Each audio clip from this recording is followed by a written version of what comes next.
Tema 2. El dominio público. Apartado 1. La formación del concepto de dominio público. La división de los bienes pertenecientes a las colectividades públicas en bienes de dominio público y bienes de dominio privado y la consiguiente diversidad jurídica para unos y otros está generalizada en los sistemas jurídicos de origen francés, como es el nuestro, y fundada sobre la diversidad del sistema de protección y formas de utilización. Sin embargo, la existencia en nuestro derecho de un régimen jurídico básico de protección exorbitante para todos los bienes de la Administración resta a aquella función buena parte de su interés.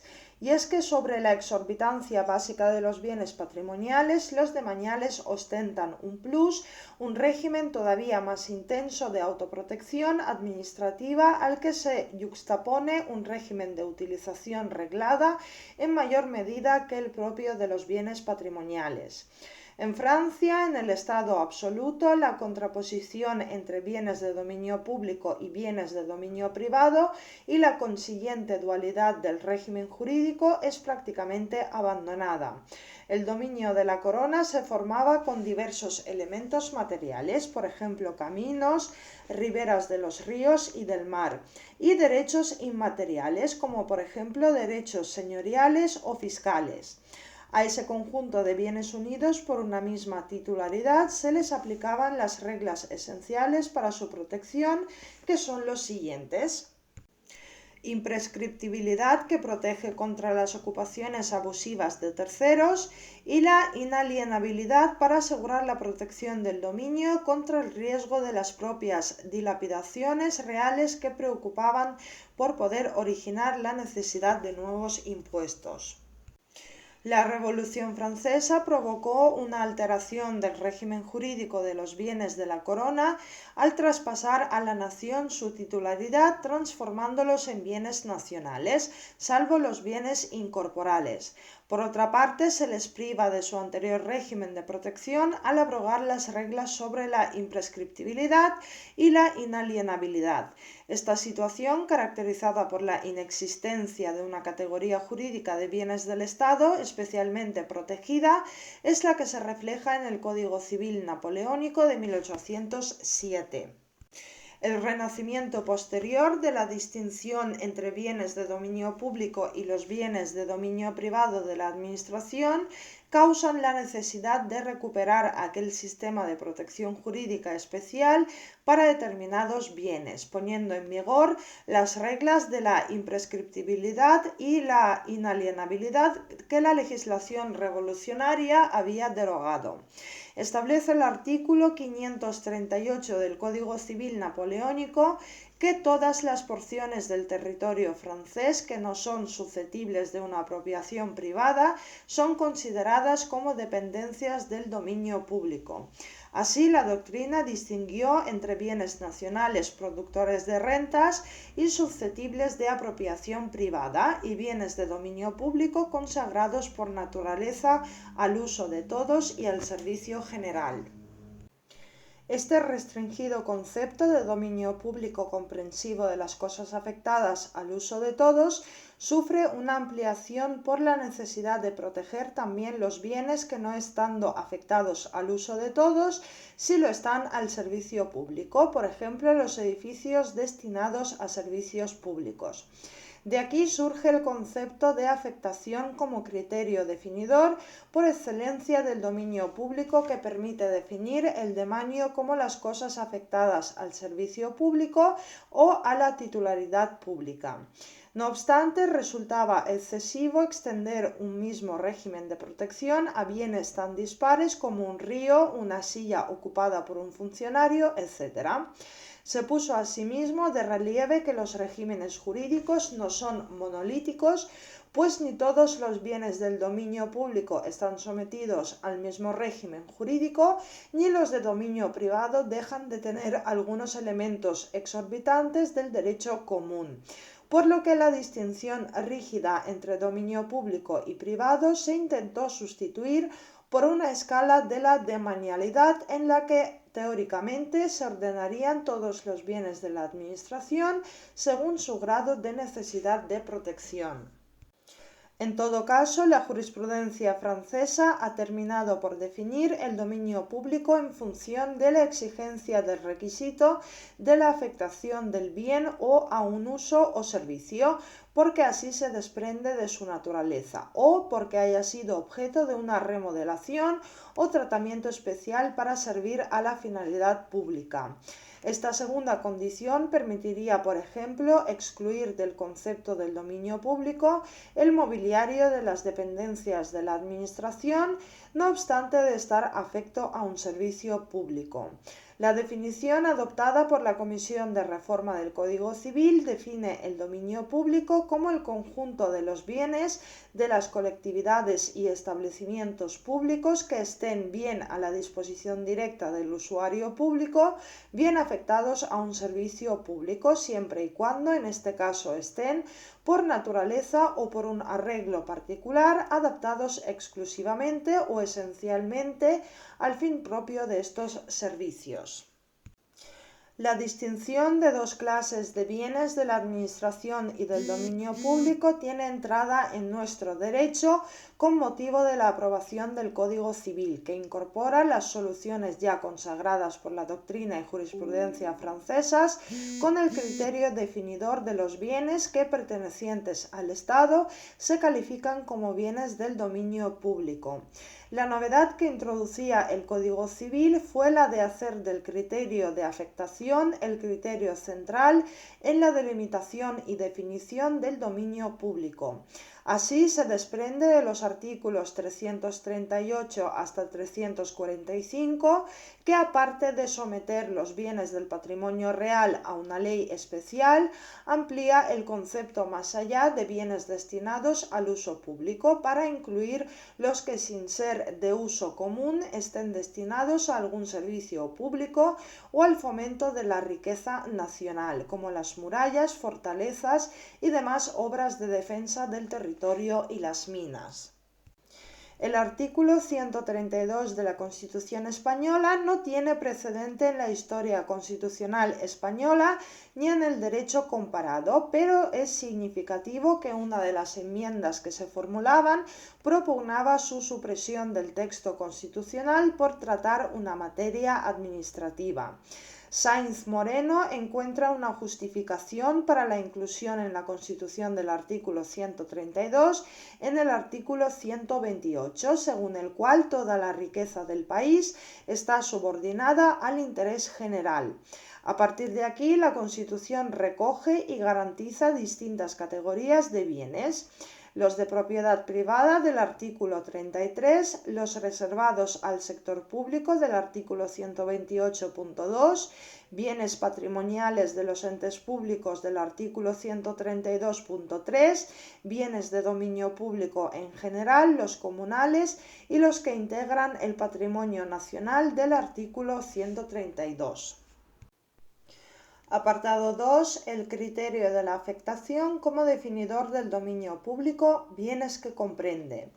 La delimitación definitiva de los bienes que han de comprenderse en el dominio público se hace en el derecho español por el propio legislador, siguiendo al derecho francés, en el Código Civil, y lo hace asumiendo como elemento esencial de su definición el criterio de la afectación a diversos fines públicos. Pero también otras leyes complementarias o rectificadoras del Código Civil han echado su cuarto a espadas en la fijación definitiva del concepto.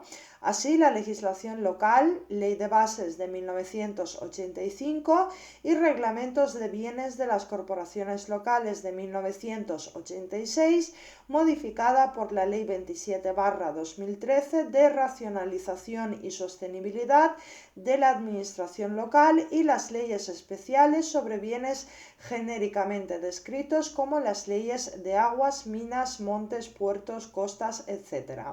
Y en definitiva recoge el artículo 5 de la Ley del Patrimonio de las Administraciones Públicas que 1. Son bienes y derechos de dominio público los que, siendo de titularidad pública, se encuentren afectados al uso general o al servicio público, así como aquellos a los que una ley otorgue expresamente el carácter de demaniales. 2 son bienes de dominio público estatal en todo caso los mencionados en el artículo 132.2 de la Constitución.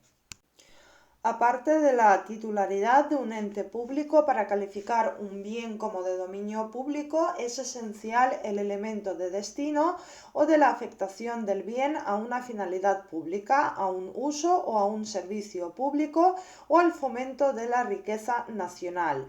Variedades de la afectación que determinan la clasificación de los bienes demaniales. No obstante, algunos bienes de dominio público pueden estar afectados a diversas finalidades públicas, pues son plurifuncionales. El artículo 71 del Real Decreto 1373/2009 los califica como bienes concurrentes. La afectación concurrente de bienes o derechos determinará su vinculación a más de un uso o servicio público, competencia de la Administración General del Estado o de sus organismos públicos, bien de forma indistinta, bien señalando un determinado uso o servicio como principal, sin perjuicio de la concurrencia de otros. Ese es el caso de las aguas públicas de los ríos o del mar territorial afectadas al uso público para bañarse, lavar la ropa, navegar, etc., pero también afectadas a la riqueza nacional que supone su utilización para el riego o para la producción de energía eléctrica. En función de la afectación podemos distinguir las siguientes clases de dominio público: bienes afectados al uso público o general, bienes afectados a un servicio público, los edificios públicos, bienes afectados a la corona, que es el patrimonio nacional, bienes afectados al fomento de la riqueza nacional, montes públicos, dominio público radioeléctrico y el demanio marítimo terrestre. Letra A. Bienes afectados al uso público o general. Esta categoría la integran los bienes afectados a un uso público o general. En primer lugar, la integran los que están afectados al uso público o general de forma directa, por ejemplo, los caminos, puentes o canales. La legislación local enumeró como bienes de uso público las carreteras, aprovechamiento o utilización generales cuya conservación y policía sean de la competencia de la entidad local. La enumeración no debe entenderse cerrada, sino abierta, dado que el Código Civil se refiere también a otros bienes análogos y el texto local alude a las demás obras públicas de aprovechamiento o utilización generales. Letra B. Bienes afectados a un servicio público. Estos son los edificios públicos. Dos concepciones existen en nuestro derecho, una inicial y restrictiva y otra posterior y abierta. La concepción inicial restrictiva se consagra en el Código Civil, que limita doblemente el concepto de bienes demaniales. 1. En cuanto a la titularidad, por cuanto la afectación a los servicios públicos se refiere a los bienes del Estado únicamente y no a los de los entes locales. Y 2. En cuanto a la finalidad de la afectación, que se restringe a los servicios públicos de la defensa nacional. Así comprende el artículo 339 las murallas, fortalezas y demás obras de defensa del territorio.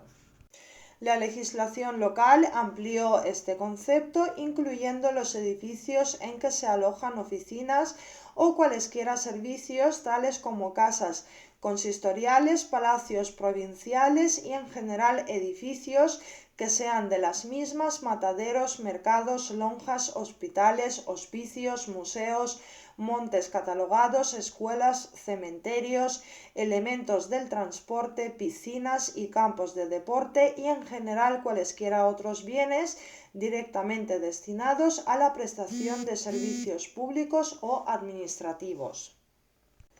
La Ley del Patrimonio de las Administraciones Públicas define los bienes de dominio público por su afectación al uso general o al servicio público, precisando además que los inmuebles de titularidad de la Administración General del Estado o de los organismos públicos vinculados a ella o dependientes de la misma en que se alojen servicios, oficinas o dependencias de sus órganos o de los órganos constitucionales del Estado se considerarán en todo caso bienes de dominio público. El derecho español ha pasado de una concepción restrictiva, que es la que luce el Código Civil, a una mucho más amplia, que solo exige para calificación del bien como de dominio público que esté afectado a un servicio público.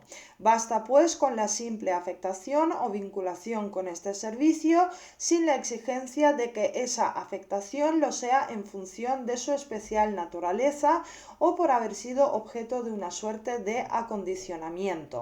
La Ley 33/2003 de Patrimonio de las Administraciones Públicas y el Reglamento General del Real Decreto 1371/2009 establecen una serie de normas generales para la utilización de los edificios administrativos, partiendo de una enumeración de los mismos, entendiéndose que son edificios administrativos los siguientes.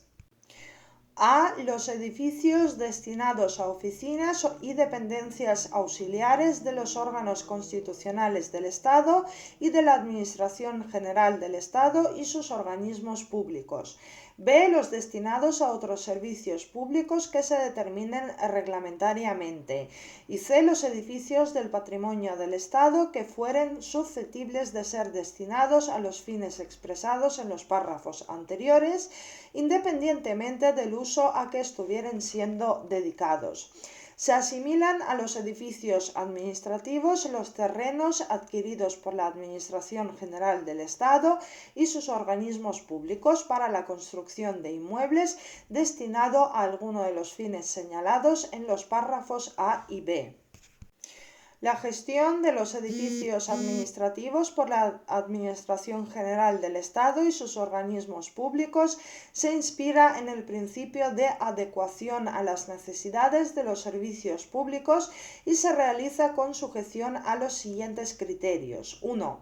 Planificación global e integrada de las necesidades de inmuebles de uso administrativo. 2. Eficiencia y racionalidad en su utilización. 3. Rentabilidad de las inversiones, considerando el impacto de las características de los inmuebles en su utilización por los ciudadanos y en la productividad de los servicios administrativos vinculados a los mismos. 4. De imagen unificada que evidencie la titularidad de los edificios y que transmita los valores de austeridad, eficiencia y dignidad inherentes al servicio público. Y por último, 5. De coordinación por el Ministerio de Hacienda de los aspectos económicos de los criterios anteriores y de verificación por dicho departamento del cumplimiento de los mismos. Letra C. Bienes afectados a la corona, el patrimonio nacional. La cuestión de los bienes de la corona la resolvió el artículo 342 del Código Civil, remitiéndose a una ley especial sobre el patrimonio real y declarando que, en defecto de ésta, se aplicasen las disposiciones generales que sobre la propiedad particular se establecen en el Código. El patrimonio real, indebidamente denominado hoy nacional, lo integran aquellos muebles e inmuebles de titularidad del Estado afectados al uso y servicio del Rey y de los miembros de la Real Familia para el ejercicio de la alta representación que la Constitución y las leyes le atribuyen. Asimismo, lo estarán los afectos a fines culturales, científicos y docentes que el Consejo de Administración determine. Los bienes y derechos del patrimonio nacional son inalienables, imprescriptibles e inembargables y gozan de prerrogativas de los bienes de dominio público estatal. Se incluyen en el patrimonio nacional los palacios de Oriente, de Aranjuez, San Lorenzo del Escorial, La Granja y Río Frío, El Pardo, la Almudaina, más los bienes muebles en ellos contenidos o depositados en otros inmuebles de propiedad pública, pero enunciados en el inventario. Además, se incluyen en el patrimonio nacional los derechos de patronato o de gobierno y administración sobre determinadas fundaciones, por ejemplo, Iglesia y Convento de la Encarnación, Buen Suceso, Real Basílica de Atocha, etc. La razón de esta indebida, la ley mantiene el rechazo a toda ambigüedad y opta por su declaración como dominio público, constituyéndose el dominio público forestal con los montes incluidos en el catálogo de utilidad pública y con los restantes montes afectados a un uso o a un servicio público. De esta forma se da el máximo grado de integridad y permanencia al territorio público forestal de mayor calidad. Al mismo tiempo, abre la posibilidad de la utilización del dominio público forestal por los ciudadanos para aquellos usos respetuosos con el medio natural.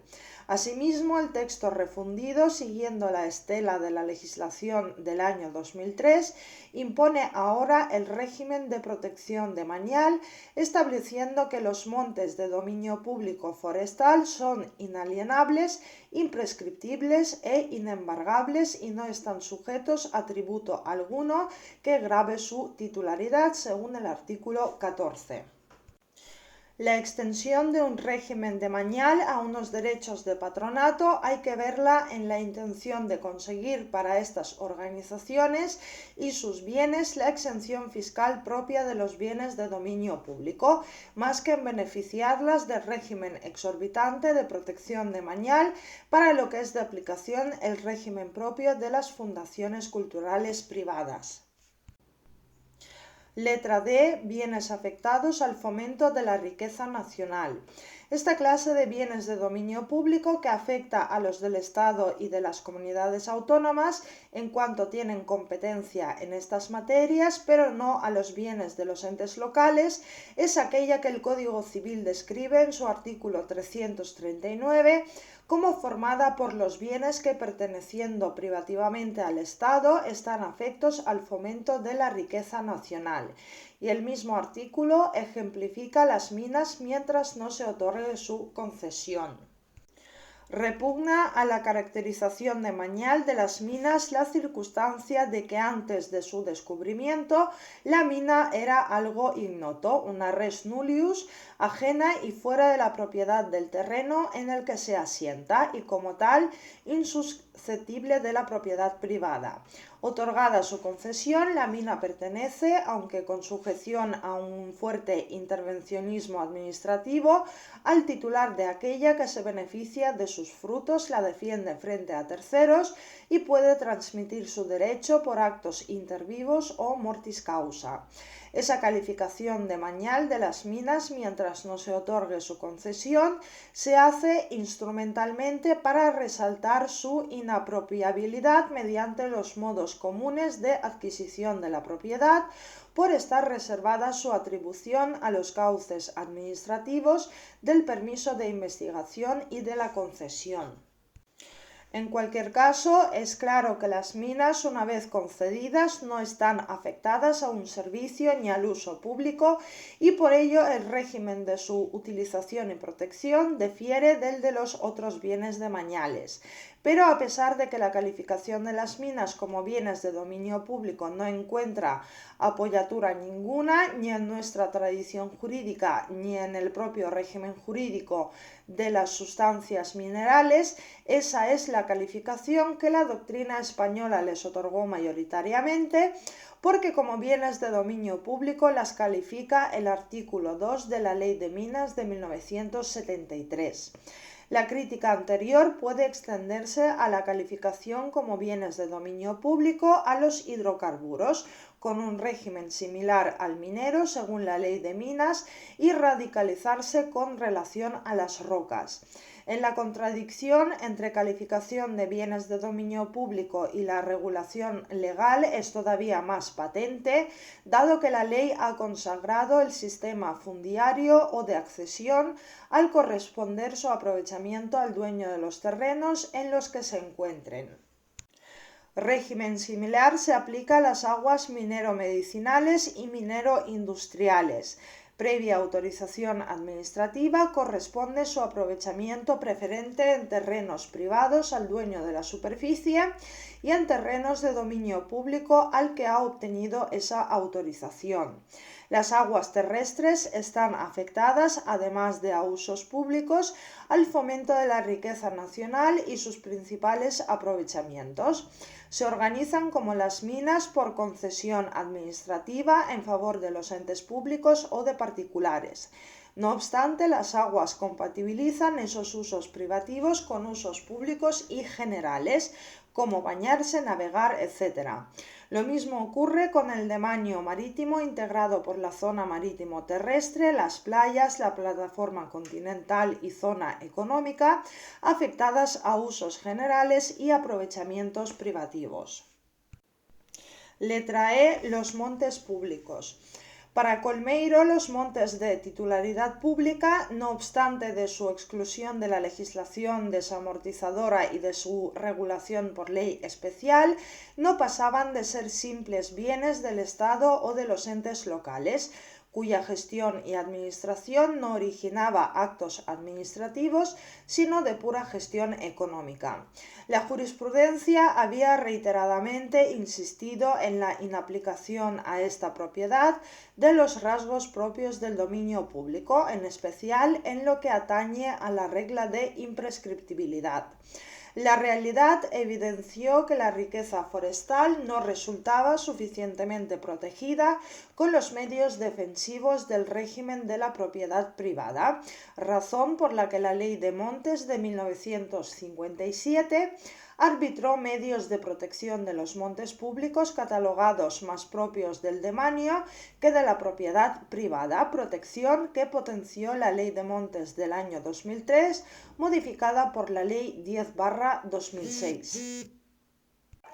Letra F. El dominio público radioeléctrico. Fruto del desarrollo tecnológico del siglo XIX es el alumbramiento de una nueva categoría de mañal, el dominio público radioeléctrico, que encajaría en la categoría de bienes afectados al fomento de la riqueza natural como las minas o las aguas. La Ley 32/2003 General de Telecomunicaciones califica de dominio público la radioelectricidad cuya titularidad, gestión, planificación, administración y control corresponden al Estado de conformidad con la ley y los tratados y acuerdos internacionales en los que España sea parte, atendiendo a la normativa aplicable en la Unión Europea y a las resoluciones y recomendaciones de la Unión Internacional de Telecomunicaciones y de otros organismos internacionales. Asimismo, se incluye dentro de la gestión, administración y control del espectro de frecuencias la utilización del dominio público radioeléctrico mediante redes de satélite. La gestión del dominio público radioeléctrico tiene por objetivo el establecimiento de un marco jurídico que asegure unas condiciones armonizadas para su uso y que permita su disponibilidad y uso eficiente. A tales efectos se distingue entre un uso común y un uso privativo. El otorgamiento del derecho al uso común del dominio público radioeléctrico revestirá la forma de autorización administrativa si se trata del espectro radioeléctrico para radioaficionados y otros sin contenido económico, como lo son de banda ciudadana, estableciéndose mediante reglamento el plazo de su duración y las condiciones asociadas exigibles, o si se otorga el derecho de uso privativo para autoprestación por el solicitante, salvo en el caso de administraciones públicas que requerirán de afectación de mañal. No se otorgarán derechos de uso privativo del dominio público radioeléctrico para su uso en autoprestación en los supuestos en que la demanda supere a la oferta. Por su parte, los derechos de uso privativo del dominio público radioeléctrico se otorgan por concesión a favor únicamente de los operadores, por plazos renovables en función de las disponibilidades y previsiones de la planificación de dicho dominio público. Los derechos de uso privativo sin limitación de número se otorgarán por un periodo que finalizará el 3 de diciembre del año natural en que cumplan su quinto año de vigencia, prorrogable por periodos de 5 años. Los derechos de uso privativo con limitación de número tendrán la duración prevista en los procedimientos de licitación, que en todo caso será de un máximo de 20 años renovables. Los títulos habilitantes para el uso del dominio público radioeléctrico se otorgan por la Agencia Estatal de Radiocomunicaciones a través de la afectación de mañal si se trata de una administración pública o mediante autorización o concesión administrativa. Y por último, la letra G, el dominio marítimo terrestre.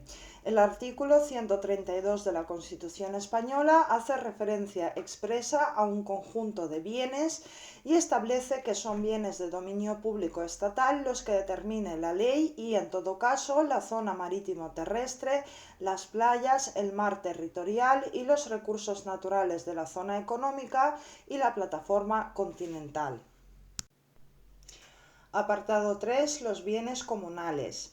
Lo dicho sobre los bienes de dominio público y patrimonial del Estado y comunidades autónomas, sujetos a las mismas reglas básicas, es aplicable a los bienes de los entes locales. No obstante, entre los bienes de estos figura la categoría de bienes comunales, ajena al régimen patrimonial de los bienes del Estado y de las comunidades. Así, el texto articulado de la Ley de Régimen Local de 1955 los incluía dentro de los bienes patrimoniales, asignándole su titularidad al municipio.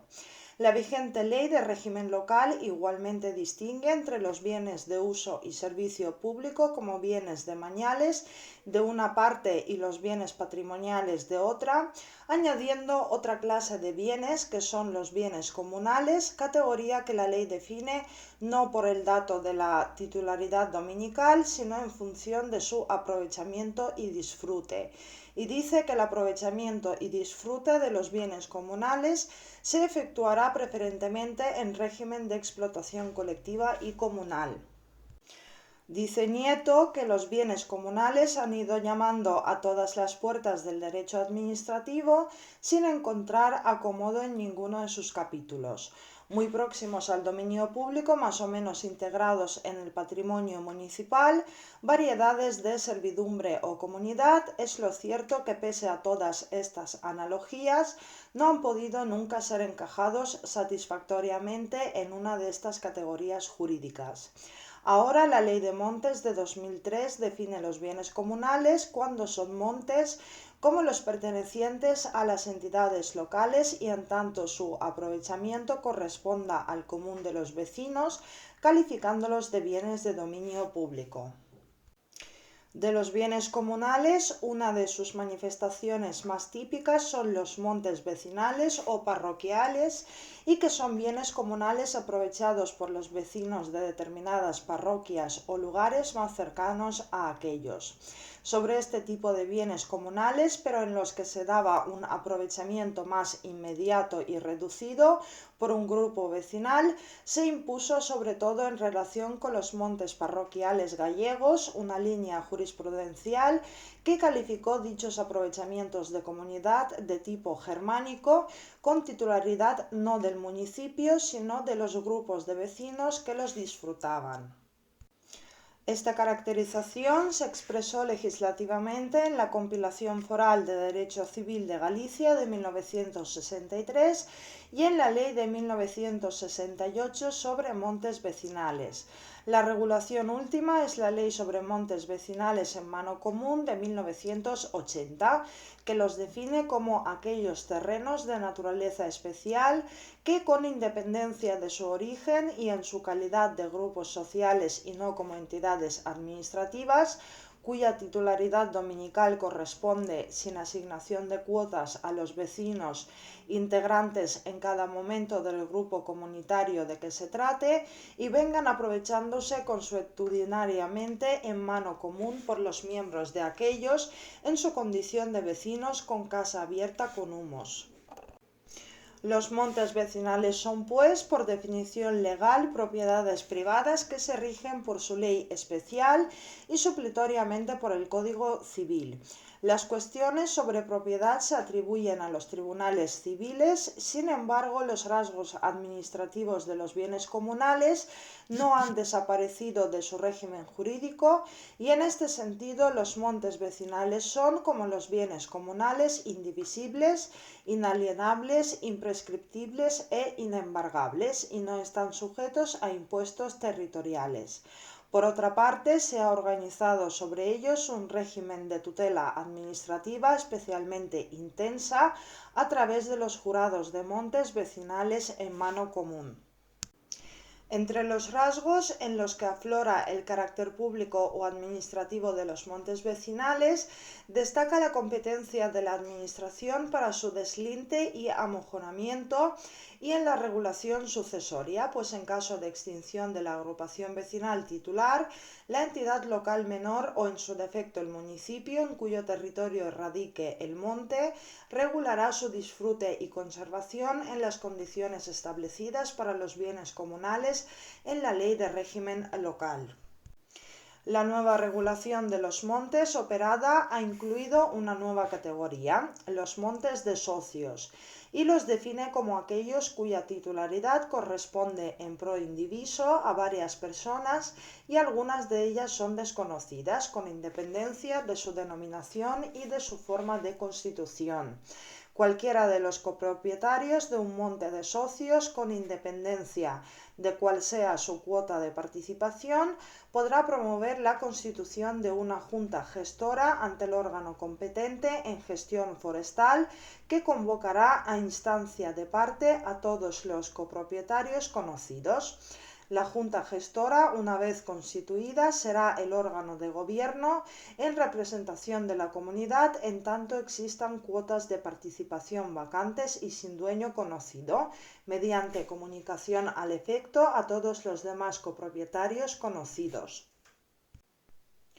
Apartado 4. Extensión de la demanialidad, los bienes muebles y los derechos reales demaniales. Tradicionalmente se ha entendido, siguiendo la concepción del derecho romano y la legislativa de los modernos ordenamientos, que el dominio público solo podía tener por objeto bienes inmuebles y dentro de ellos porciones o partes del territorio nacional. Sin embargo, la doctrina dominante entiende que las razones justificativas del régimen de protección demanial para los inmuebles de dominio público valen para ciertos bienes muebles como los documentos y archivos y las obras de arte de las colectividades públicas puestos a disposición del público o de un servicio público. Lo importante para la demanialidad de los bienes muebles es que se trate de bienes irreemplazables y no fungibles. En nuestro derecho, el criterio básico para definir la demanialidad es la afectación que se produce por el simple hecho de la adquisición de los elementos necesarios para el desenvolvimiento de los servicios públicos o para la decoración de dependencias oficiales.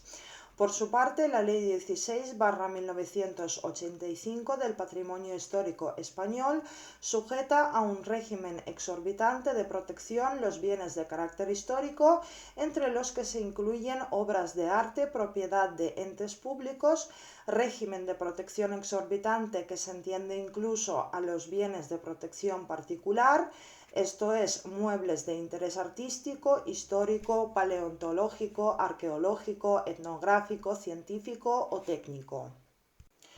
También tienen ese carácter de bienes demaniales las armas, así como los buques y aeronaves afectados a la defensa nacional y que en su régimen de utilización por las Fuerzas Armadas disfrutan de una protección penal mediante la incriminación por la legislación penal militar de las conductas que los sustraen o dañan. El régimen demanial se extiende también a las cosas accesorias, siempre que los bienes accesorios constituyan el complemento accesorio indispensable.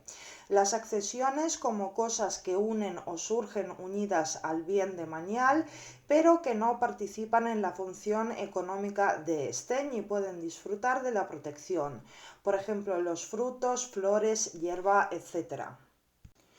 Díez-Picazo ha mostrado que tanto por la utilización que el Código Civil hace de los términos propiedad y bienes, como por el espíritu y sistemática de la Ley del Patrimonio del Estado, nuestro ordenamiento no excluye que derechos patrimoniales distintos de la propiedad puedan tener naturaleza demanial. Dicha admisión podrá facilitar el estudio de las servidumbres administrativas y permite dejar la puerta abierta a futuras aplicaciones de la figura que puedan resultar útiles.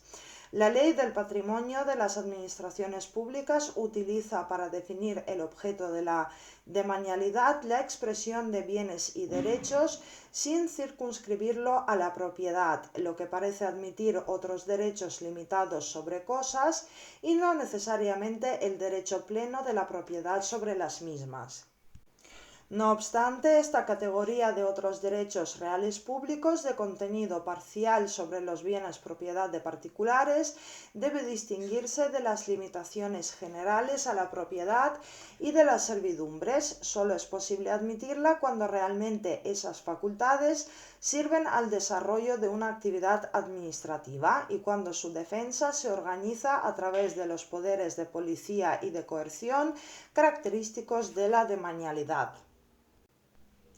Apartado 5. Excurso doctrinal sobre la aplicación del concepto de propiedad a los bienes públicos.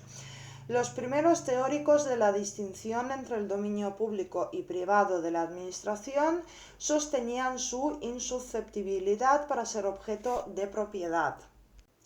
En concreto, se atribuye a Proudhon la paternidad de esta tesis, que recogiendo la tradición romana de los bienes de dominio público, como res nullius y como res omnium communis, solo reconoce una verdadera propiedad del Estado sobre sus bienes patrimoniales o de dominio privado, negándola en los de dominio público. Desde esta perspectiva, la afectación de los bienes demaniales al uso público, el uso por todos, se presenta como incompatible con el carácter individualista y exclusivo que el derecho de propiedad comporta. El Estado ostentaba sobre el dominio público no una propiedad, sino simples poderes de policía, de guarda y vigilancia, poderes que no comportan el uso exclusivo que corresponde a todos, ni la percepción de frutos o rentas, ni el abuso o disponibilidad, pues son inalienables. Desde otro ángulo, la escuela del servicio público, que había postulado la extensión del concepto de demanio a los bienes afectos al servicio público y el criterio de la afectación como su criterio central, juzgará inútil la calificación de la relación de esos bienes con la administración como una relación de propiedad, considerando suficiente la noción de competencia para explicar las facultades de la administración sobre ellos.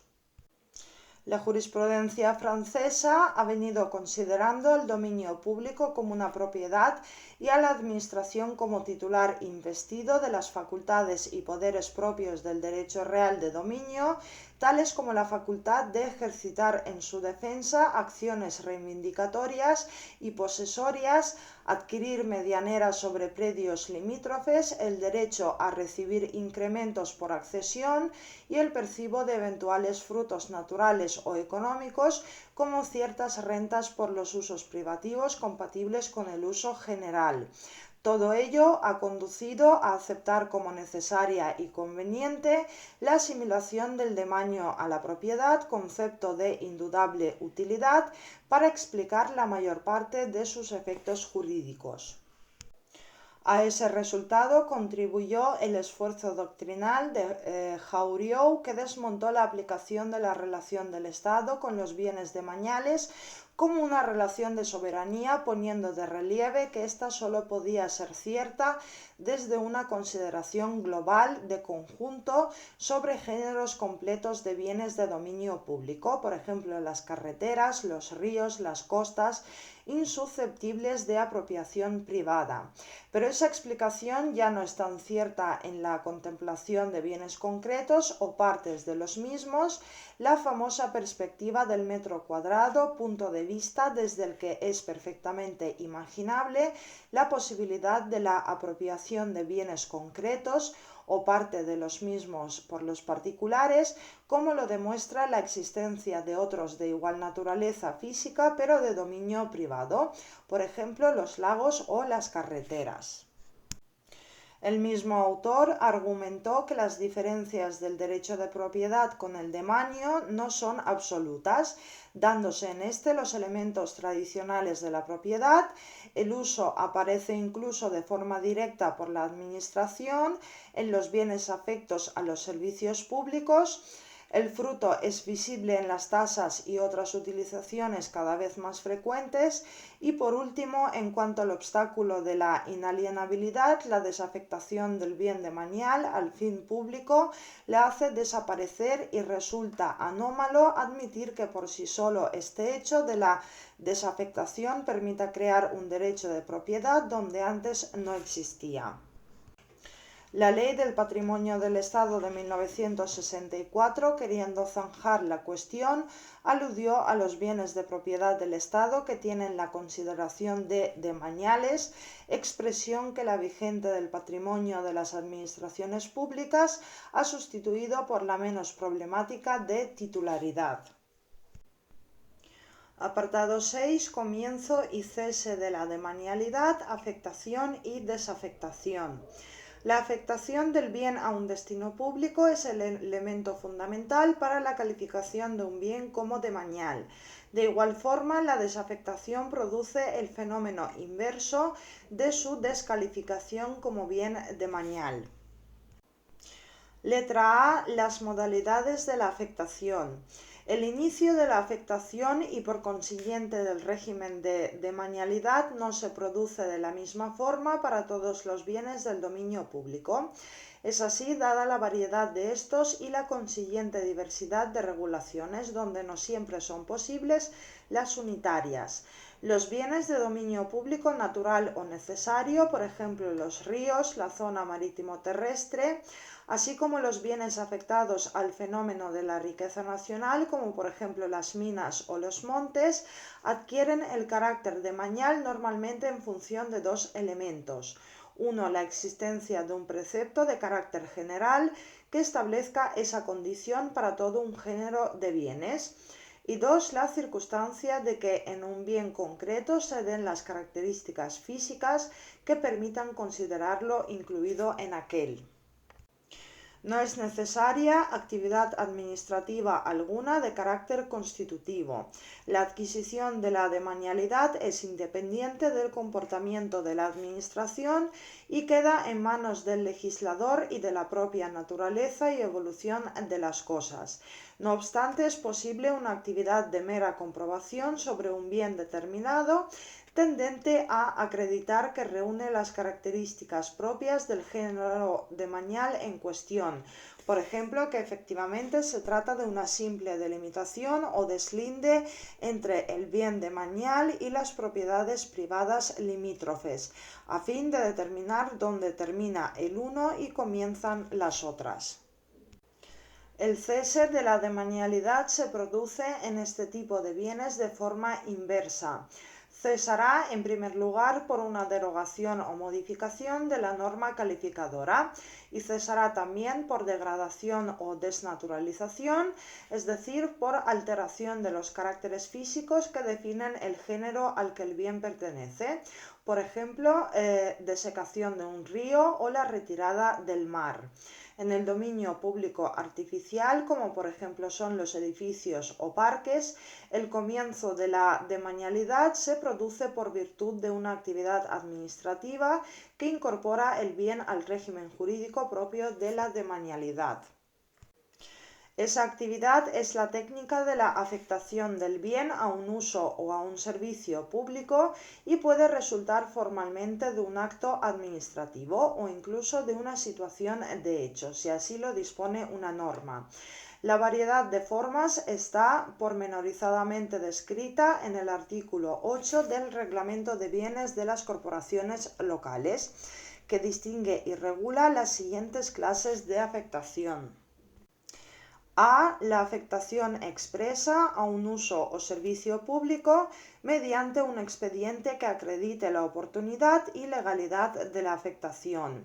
B. La afectación implícita, sin necesidad de la instrucción de un expediente específico y que tiene lugar cuando la vinculación del bien a un uso o servicio público deriva expresamente de los actos de la corporación local, dictados con iguales o mayores solemnidades que cuando se produce la afectación expresa, como cuando se aprueban definitivamente los planos de ordenación urbana y los proyectos de obras y servicios, Y C, la afectación presunta, que se entiende producida automáticamente por la adscripción de bienes patrimoniales por más de 25 años a un uso al servicio público o comunal, o cuando la entidad local adquiere por usucapión con arreglo al derecho civil el dominio de una cosa que viniere estando destinada a un uso o servicio público o comunal.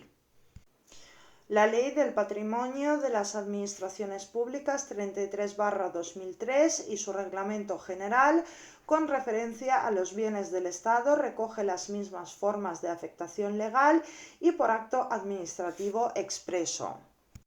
Además, admite como supuestos de afectación implícita y presunta los siguientes: por la utilización pública, notoria y continuada por la Administración General del Estado o sus organismos públicos de bienes y derechos de su titularidad para un servicio público o para un uso general.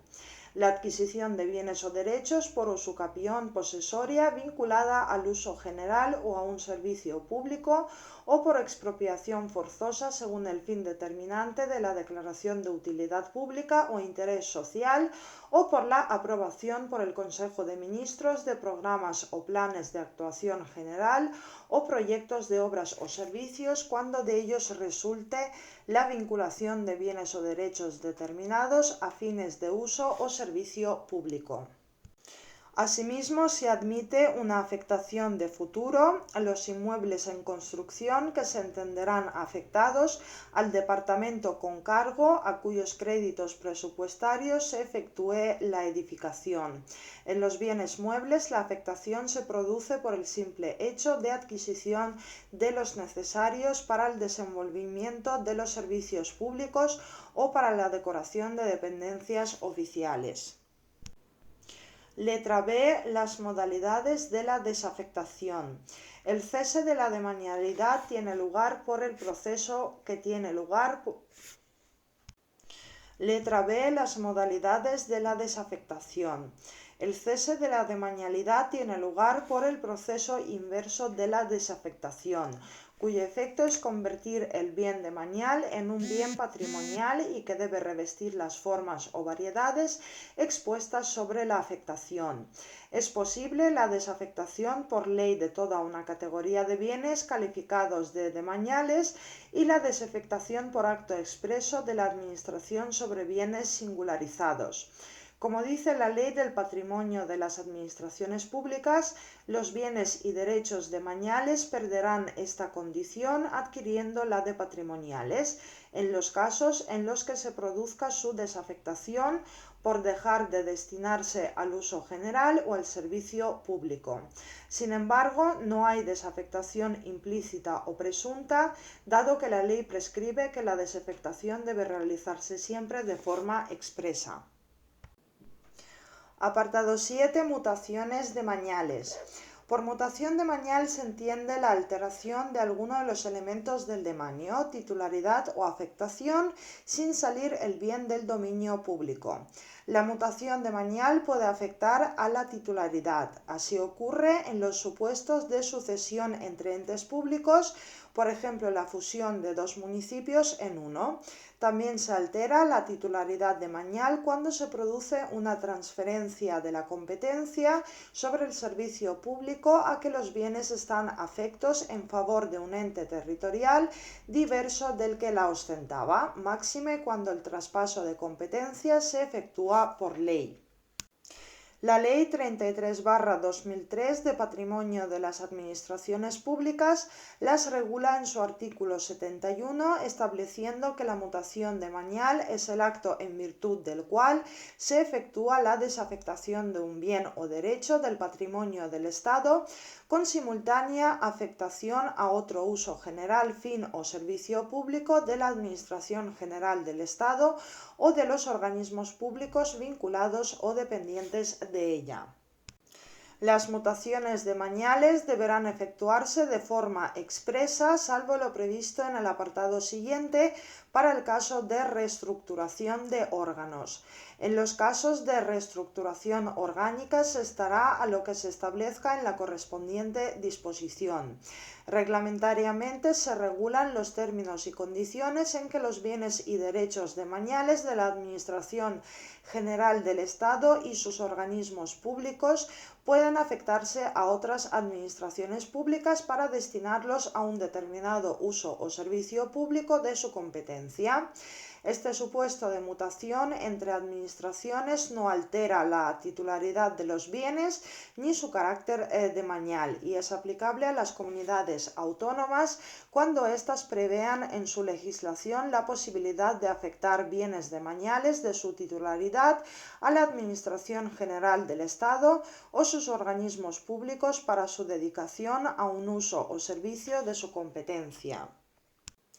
En nuestro derecho no es posible utilizar el instituto expropiatorio para que una administración territorial, esto es Estado, comunidad autónoma o provincia, pueda apropiarse de un bien demanial de otro ente territorial como es el municipio, en contra de su voluntad. En el artículo 1 de la Ley de Expropiación Forzosa impide extender su aplicación a los bienes demaniales.